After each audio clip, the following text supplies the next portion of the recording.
नमस्कार. मी भाऊ तोरसेकर. तुम्ही बघत आहात प्रतिपक्ष. मित्रांनो, काँग्रेस पक्षाला उतरती कळा लागली, याच्यावर किती वेळ बोलायचं हे समजेन असं झालंय आता. कारण एक गोष्ट असे ना, आपण बोलू शकतो. आपल्याला आपण रस्त्यातून जाताना आपण अनेकदा बघतो की एखाद्या कुठच्या तरी दुसऱ्या गाडीचं दाराचं खटका उघडलेला असतो आणि दुसरा ड्रायव्हर त्याला सांगतो, बघ दार मागचं बघ, पाठच्या टायरची हवा कमी झालेली आहे किंवा इथून काहीतरी बाहेर पडलेलं आहे, ते काहीतरी म्हणजे तुझ्या गाडीचा अपघात होईल असा इशारा दुसरा ड्रायव्हर किंवा त्या रस्त्यावरून जाणारा इतर कोणीही त्या गाडीच्या ड्रायव्हरला हे इशारे देतो. आणि तरीही तो ड्रायव्हर जर तसंच ती गाडी रेटत पुढे घेऊन जात असेल तर तो अपघाताला आमंत्रण देत असतो. आणि अनेकदा असं होतं की जर तुम्ही ते हेल ड्रायव्हर वगैरे असे काही काही व्हिडिओज असतात ते बघितलं तर पोलीस पाठलाग करतात म्हणून बेफाम गाडी चालवणारे लोक सुद्धा असतात. आणि तसं होताना त्याचं स्वतःचं नुकसान होऊ शकत असतं, अपघात होऊ शकत असतो, तो इतरांनाही दुखवू शकत असतो, मारू शकत असतो, पण तो माणूस बेपर्वा गाडी हाकत राहतो. काँग्रेसची अवस्था आजकाल तशी झालेली दिसते. 10-12 वर्षामध्ये म्हणजे प्रामुख्याने मोदी राष्ट्रीय राजकारणात आल्यापासून काँग्रेस पक्षाची जी दुर्दशा झालेली आहे ती कशी सावरायची याची देशातल्या अनेक राजकीय अभ्यासकांना चिंता आहे. आणि तो प्रत्येक जण काँग्रेसचा चमचा असेल असं नाही, काँग्रेसचा शत्रू असेल असं नाहीये, पण दिसतंय काँग्रेसचं इथे इथे नुकसान होणार आहे. तर त्याला वाचवण्याचा प्रयत्न जो असतो तो तुमचा टीकाकार करतो तेव्हा त्याच्याकडे थोडं तरी लक्ष दिलं पाहिजे, पण करायचं काय? आणि मग काय होतं की तुमच्याकडे असलेली माणसं सुद्धा कंटाळून आपला कपाळमोक्ष यांच्याबरोबर होण्यापेक्षा बाहेर पडावं म्हणून बाहेर पडतात. काँग्रेस सोडून एकामागून एक एकामागून लोक निघून गेली, दुसऱ्या पक्षात गेली का, अनेक जण भाजपमध्ये आले. आज भाजपच्या राष्ट्रीय कोण प्रवक्ते वगैरे म्हणतात त्याच्यामध्ये कमीत कमी 4-5 तो शहजाद पुनावाला आहे किंवा कोण कोण आहे, वल्लभ नावाचा एक आहे, गौरव वल्लभ, कितीतरी आहेत. ते काँग्रेस सोडून भाजपत आले. म्हणजे त्यांनी गेली 4-5-7 वर्ष आधी भाजपवर सडकून टीका केलेली आहे. पण ज्या वेळेला आपण बोलतोय ते चुकीचं आहे आणि त्यातून आपण अधिकाधिक हास्यास्पद होतोय, आपल्या बोलण्याचा पक्षाला उपयोग होत नाहीये आणि आपला नेताच आपला पक्ष बुडवायला निघालेला आहे अशी जेव्हा धारणा होते तेव्हा त्यांनाही एकेकाला पक्ष सोडून बाहेर पडावं लागतंय. मग तो विकला गेला, तो गद्दार आहे, हे बोलणं सोपं असतं. त्यामुळे तुमचा पक्ष सावरला जात नाही. आज काँग्रेसची जी अवस्था आहे ती बघा, की इतक्या हट्टाने तुमच्या बरोबर राहण्याचा जे लोक प्रयत्न करतायत त्यांनाही ढोंगणावर लाथ मारून हाकलल्यासारखं जर पक्षाचं नेतृत्व वागत असेल की आमच्या बरोबर राहायचं तर आमच्या बरोबर तुम्ही सुद्धा आत्महत्येला तयार असलं पाहिजे, आम्हाला पक्ष वाचवायचा नाही. आणि म्हणतात ना ते की जहाज बुडायला लागलं की त्यातून उंदरं पहिली पळ काढतात असं म्हणतात. पण प्रत्येक जण उंदीर असतो असं नाही. जेव्हा कळतं की त्या जहाजाचा प्रमुख चालक असतो, तोच जर ते जहाज बुडवायला निघाला असेल तर अनेक चांगल्या सहकाऱ्यांना आपला जीव वाचवण्यासाठी बाहेर पडावं लागतं. अन्यथा तो नौकेचा प्रमुख आहे त्याच्याबरोबर बुडायला पाहिजे. माझ्यावर निष्ठा आहे ना, मग माझ्याबरोबर बुडायला तयार व्हा, ही जर त्या नौका चालवणाऱ्याची भूमिका असेल तर त्याच्यापासून दूर होण्यातच शहाणपणा असतो. आणि तशी अवस्था आज बहुतांश काँग्रेसवाल्यांची झालेली आहे. त्यामुळे शशी थरूर असेल, मनीष तिवारी असेल किंवा पी चिदंबरम असतील, हे तिघेही आधीच्या 10 वर्षात युपीए सरकारमध्ये मंत्री राहिलेली माणसं आहेत. आणि फक्त काँग्रेसच्या कुठच्या तरी बापदाद्यांच्या पिढीतून चालत आलेले, वारसा हक्काने राजकारणात आलेले असं म्हणता येणार नाही. मनीष तिवारी असो, शशी थरूर असो किंवा पी चिदंबरम असो, हे वडिलार्जित वारसा म्हणून राजकारणात आले आणि काँग्रेसच्या राजकारणात त्यांना मंत्री करण्यात आलं असं म्हणता येणार नाही. त्यांचा पक्षासाठी उपयोग होता, पक्षाचं सरकार होतं, ते चालवण्यासाठी यांचा उपयोग झालेला आहे. शशी थरूर यांच्यासारखा माणूस 15-20 वर्ष आंतरराष्ट्रीय राजकारणाचा गाढा अभ्यास केलेला माणूस आहे. अशी माणसं जेव्हा पक्ष नेतृत्वापेक्षा भिन्न मत व्यक्त करतात तेव्हा त्यांना गद्दार म्हणता येत नाही. ती जी भूमिका मांडतात ती तुम्ही तपासून बघा. त्यांनी जे काय मतभिन्नता दाखवली आहे त्याचं पोस्टमॉर्टेम व्हायला हरकत नाही.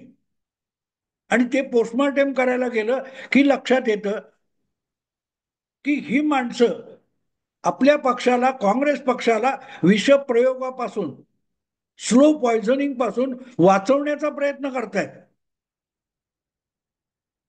अगदी काल परवाची गोष्ट आहे कुठेतरी. पी चिदंबरम जे माजी गृहमंत्री होते त्यांनी एक मुलाखत देताना साफ साफ सांगून टाकलं की मुंबईवर जो पाकिस्तानकडून हल्ला झाला होता त्या हल्ल्यानंतर पाकिस्तानला धडा शिकवावा यासाठी भारतीय सैन्य सज्ज होतं, आपले सेनापती त्यासाठी तयार होते. पण अमेरिकन सरकारच्या परराष्ट्र मंत्री कोंडोलिसा राईस भारतात आल्या आणि त्यांनी डोळे वटारून दाखवले आणि आपले पंतप्रधान तत्कालीन मनमोहन सिंग यांनी सांगितलं नाही नाही आपण काय करायचं नाही.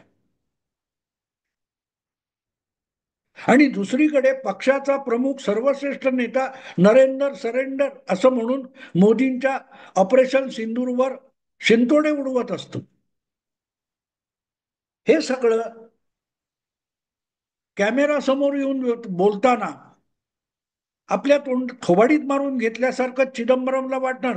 कारण चिदंबरम मुंबई हल्ला झाला तेव्हा गृहमंत्री होते आणि आपण उत्तर देऊ शकलो नाही. पण नरेंद्र मोदी पंतप्रधान आहेत आणि त्यांच्या सरकारने पाकिस्तानला चांगला धडा शिकवलाय, तर त्याचं कौतुक स्वीकारलं पाहिजे. अन्यथा आपण निर्बुद्ध ठरू.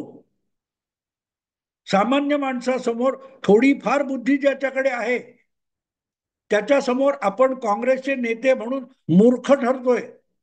असं ज्या वेळेला चिदंबरम सारख्या माणसाला वाटतं, शशी थरूर किंवा मनीष तिवारी सारख्या नेत्याला वाटतं, तेव्हा त्याला आपल्या पक्ष नेतृत्वापेक्षा भिन्न भूमिका घ्यावी लागते.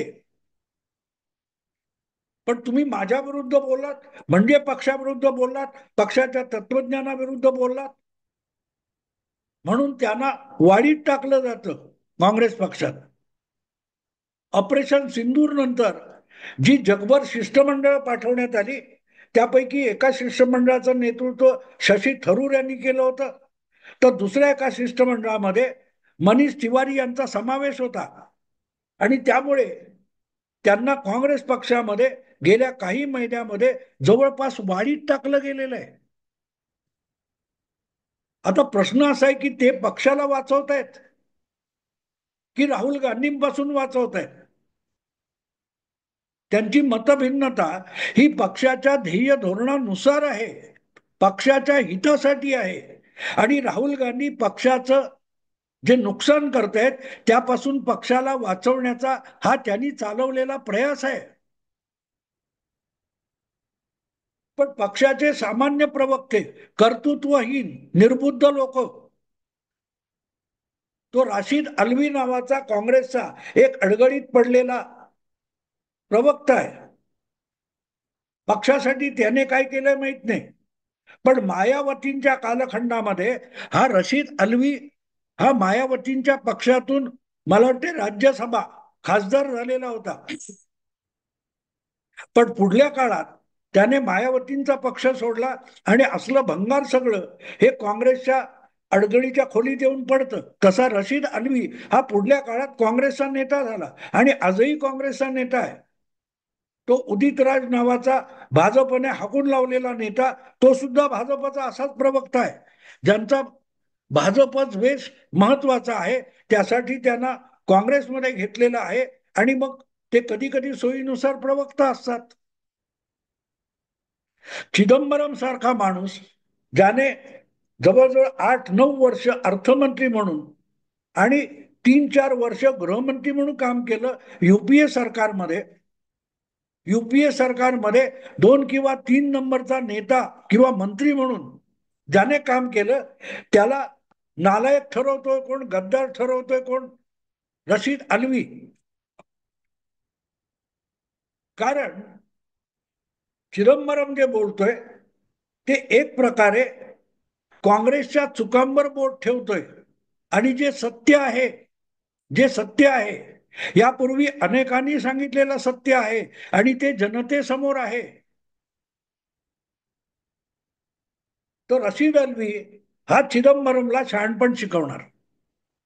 10 पक्षातून लाथाडलेला माणूस इकडे येतो आणि तो आज निष्ठावंत असतो. त्यामुळे अचानक चिदंबरमला काय झालंय असा प्रश्न विचारावा लागतो. कारण मध्यंतरी त्यांनी मुंबई हल्ल्यानंतरचा गौप्यस्फोट केला होता, की ज्यामध्ये काँग्रेसने आजवर घेतलेल्या पाकिस्तान बाबतच्या भूमिका ह्या कशा गचाळ, निरुपयोगी आणि हानिकारक होत्या, त्याची कबुली त्याच्यात आहे.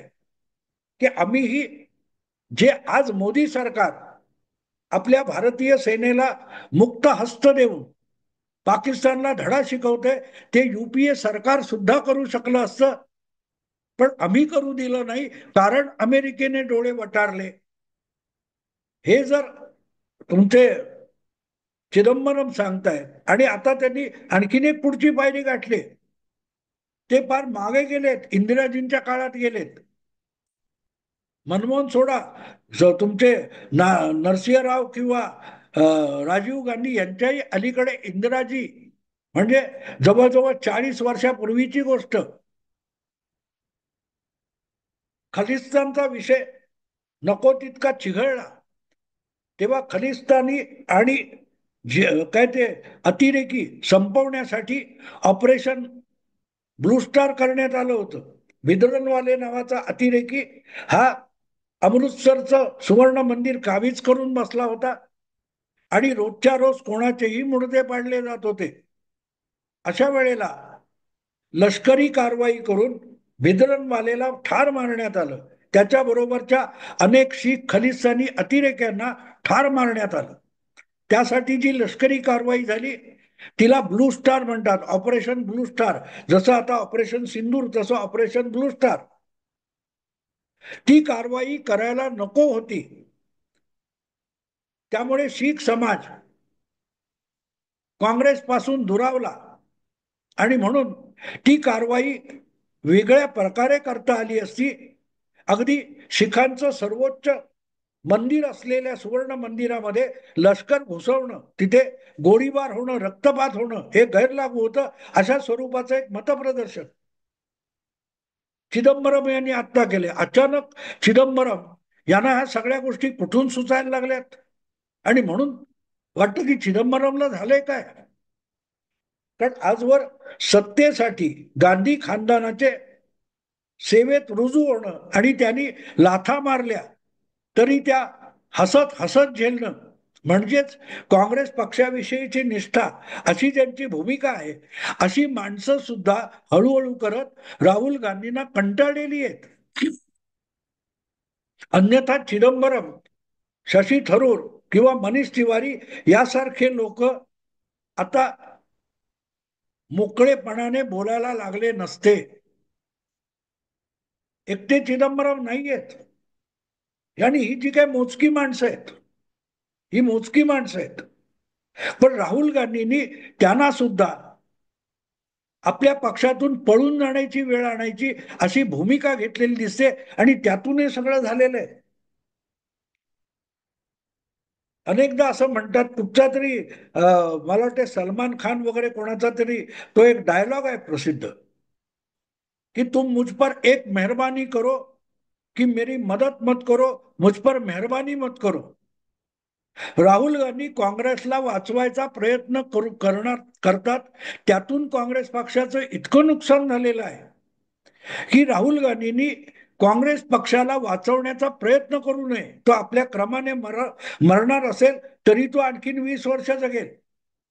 पण राहुल गांधी ज्या ज्या प्रकारे काँग्रेस पक्षाला पुनरुज्जीवित करण्याचा प्रयत्न करतायत ते प्रयत्न काँग्रेसला अधिक मारक ठरत आहे. आता सुद्धा तुम्ही बघा, बिहारमध्ये वोट चोरी वगैरे वगैरे जी काही नाटकं केली त्यांनी, राहुल गांधींनी, किंवा ते काय मतदारांच्या याद्यांमधून कोणाची जिवंत असलेल्यांची नावं मेले म्हणून काढली, हे सगळं कोर्टामध्ये उघडं पडलंय. पण याचा विपरीत परिणाम हा बिहार विधानसभेच्या निकालातून आपल्या समोर येणार आहे. आणि त्यामध्ये काँग्रेस पक्षाचं नुकसान होणारच आहे. कारण ऑलरेडी बिहार किंवा उत्तर प्रदेश यासारख्या राज्यामध्ये काँग्रेस पक्ष शिल्लक उरलेला नाही. पण तो राजस्थान, मध्य प्रदेश, छत्तीसगड अशा राज्यात जिथे कुठे आहे तिथे पण राहुल गांधी तो नामशेष करण्याचा यथोचित प्रयत्न करत आहेत. आणि म्हणून राहुल गांधी जितकं काँग्रेस पक्षाला वाचवायचा प्रयत्न करतात तितकं ते काँग्रेस पक्षाला अधिकाधिक मरणासन्न करून टाकत आहेत. आणि त्यामुळे विचलित झाल्यावर काँग्रेस पक्षाला भवितव्य नसेल तर मग त्या पक्षामध्ये आपल्याला सुद्धा आता भवितव्य उरलेलं नाही. पण उद्या इथून बाहेर पडलो तर लोक आपल्याला जे प्रश्न विचारतील की तू इतक्या मूर्खाच्या नादी इतका का लागला होता, तर निदान तोंड देखलं काहीतरी, तोंड लपवायला जागा पाहिजे, पळवाट पाहिजे. म्हणून कदाचित शशी थरूर, चिदंबरम किंवा मनीष तिवारी यासारखी मंडळी ही आता जी पक्षाच्या भूमिकेपेक्षा वेगळी भिन्न मतप्रदर्शन करतायत, त्याचं ते कारण असावं. त्यांना वेळ लागलेला नाही, त्यांचं डोकं ठिकाणावर यायला लागलेलं आहे. चिदंबरम यांना काय झालंय तर त्यांचं डोकं ठिकाणावर येते. सत्ता तर मिळणार नाहीये, पण सत्तेच्या मोहापायी एका मूर्ख माणसाच्या नादी लागून आपली समाजात असलेली उरली सुरली प्रतिष्ठा जमीनदोस्त करण्यापेक्षा न मिळणाऱ्या सत्तेचा आशाळभूतपणा सोडून आपण अजूनही बुद्धिमान आहोत हे दाखवण्याचा चिदंबरम यांचा प्रयत्न चालू आहे असं माझं मत आहे. आवडलं लाईक करा, शेअर करा आणि प्रतिपक्षाला सबस्क्राईब करा. नमस्कार.